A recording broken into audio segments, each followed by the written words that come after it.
Hey everybody, I was talking to Narcissistic Lilly, and I was thinking, when you're in a conversation, are you really listening to what the person is saying, or are you just sort of waiting for them to stop talking so you can say what you got to say? Not even worried about what they're saying right now. Like, you're just thinking about what's coming next, what is coming next. You're like, hurry up and stop talking so I can say what I have to say. It has nothing to do with what you're talking about. I got more to say.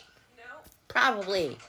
So next time you're in a conversation, just remember, try to process and take in what the person is saying. You might actually learn from what they're trying to tell you, or you may be able to offer some kind of help to their situation. Maybe they're even asking you for help, and you don't know because you're trying to process what they're saying. I mean, wait, what? You're not processing what they say. See, I'm not even processing what I'm saying. Crazy. Anyway, and the reason I was thinking of this is because I was thinking of a topic to talk about, and I thought about social emotional growth. And people usually attribute that to being like calmer or being like really zen. That's actually not what it is. It's social or emotional growth.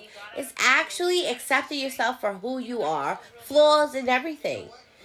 Like, you have to, like I was saying in my other video, integrate your shadow. See, I'm not even going to edit that. I'm going to leave it. And I'm going to integrate my shadow. And because the shadow are the only thing in the shadow are the parts of you that you have rejected over time because someone told you that they were negative, and they may not even be negative. It may be that you're very honest and blunt, or you're or outspoken. Maybe you're not outspoken. Maybe you're very soft and quiet, and somebody told you to speak up. Whatever people have told you over the years that is the negative quality, that you should be different or better somehow, that's what you have pushed down into your shadow. And now, your shadow, and this is all according to psychologist Carl Jung, and he explained that when we feel ashamed of certain qualities because of what people tell us, we push it down into our subconscious. And over the years, it wants to come out. So when you sense like this inner anger or some kind of cognitive dissonance that you don't know what it's from, it's usually because you're not integrating your shadow. You're not bringing about that part of you that you pushed aside a long time ago. That's actually the authentic you. That's who you are. And you are not required to be anybody else just because people told you that your natural persona or personality or whatever is uncomfortable for them. Maybe you had parents that were very quiet and uncomfortable with outspoken children. Maybe you had a teacher who told you talk too much, so you started not saying too much because you didn't want to piss her off.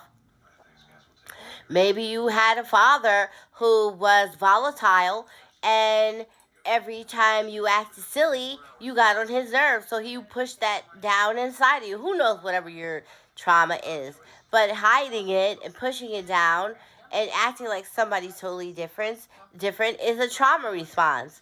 And the main reason why we're here on Earth, according to a lot of people, is because we're supposed to authenticate ourselves and bring about our real personalities.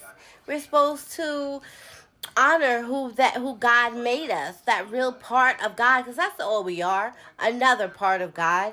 It's almost like he broke himself up into a whole bunch of little pieces and made little versions of himself. And each one of those selves is a different personality of him. So when you don't honor your true self, you're really not honoring God or who he made you. Or God, really, just God. You know what I'm saying? You're denying his creation. And that's not cool. You have to honor who you are. You have to not be afraid to wear yourself in all your glory. And you have to, like, say, like, for example, my mother's always talking about these earrings or something I'm wearing that I shouldn't be wearing to work. And I started thinking about it, like, Why can't I go to work with with these earrings in? That's who I am. It's like this doesn't affect the work I do. I never understood that. She's always saying that. I never understood why I couldn't go. I understand if you not going to work in like a bikini. Some things are just totally inappropriate, obviously.